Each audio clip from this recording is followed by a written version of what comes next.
If you rode the subway to Columbia this morning, you probably noticed that about 8 out of 10 people on the subway did not look happy about where they were headed to for the day. That's because over 80% of the workforce is disengaged from their work. This makes individuals unhealthy mentally and physically, and it's expensive for companies because of turnover and unproductivity. So Inspiring Capital has found a scalable framework to help professionals find and then follow their purpose, which leads to better engagement. Specifically, Inspiring Capital offers training, placement, and networking solutions for smart professionals who want to align their values and skills with a greater sense of purpose in their day jobs. It helps for our business model that in these programs we also offer consulting and placement services to employers, which provides diversified revenue streams. I'm Nell Derek Debevoise, and I founded Inspiring Capital after 10 years of nonprofit work, followed by the Global Executive MBA here at Columbia and London Business School.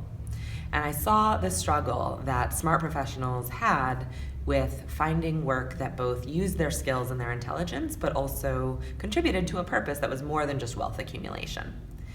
So for the last 3 years, we've been doing customer-funded research and development, and we now have this model that works. We have a waiting list of hundreds of people that want to do our program, and millions more who don't even know that we exist.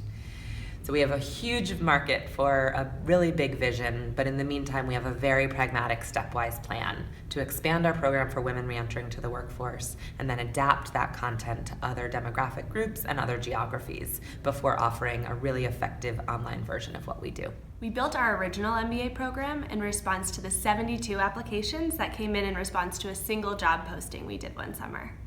Since then, we realized that the MBA program has a really nice practical application for undergrads who want to do more with their summer than make copies. The next loudest group of people that was telling us that they'd like a similar program was women. There's a large number of women in New York City and beyond who have left the workforce, are very well educated, and are having barriers to re-entry. So we realized that we could provide a platform for them to get more information about social impact organizations where they can leverage their business skills for good. Since then, I've worked with several of the 20 women who have completed the program so far to create a new iteration that combines their need for clarity, confidence, and connections with what we've learned working alongside client organizations. The Re-Inspired program will launch in New York City this month and Raleigh, North Carolina later this fall. It represents a true win-win-win for the participants, the organizations they support, and the beneficiaries impacted by those services. Kristen worked in credit analysis before becoming a stay-at-home mom. Her search for work with meaning led her to Inspiring Capital. Then she transformed a generic volunteer role into a creative part-time job. The program she built provides great pro bono opportunities and top financial advice for low-income entrepreneurs. So in the 7 years before joining Inspiring Capital, I founded one nonprofit and two for-profits in Kenya and always struggled with finding the resources I needed to prove my model and grow it. And in 2014, I came across Inspiring Capital and joined the first fellowship program, and was then all of a sudden in a position to provide those resources for an organization that needed them. And so from there, a light bulb went off for me. I joined the Inspiring Capital team full time, and I'm now in a position to work with dozens of these organizations and scope projects for them that have a real impact on their ongoing success. In the last 3 years of our fellowship program, we've gone from 7 to 12 to this year's 16 clients, and still are turning down about half of those that express interest.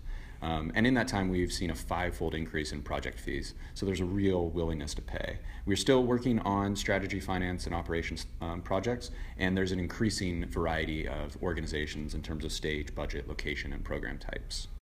Having Columbia's involvement at this point for our growth would be hugely catalytic. Not only the financial investment, but more important, the intellectual and social capital that the university can provide would help get us to the next level.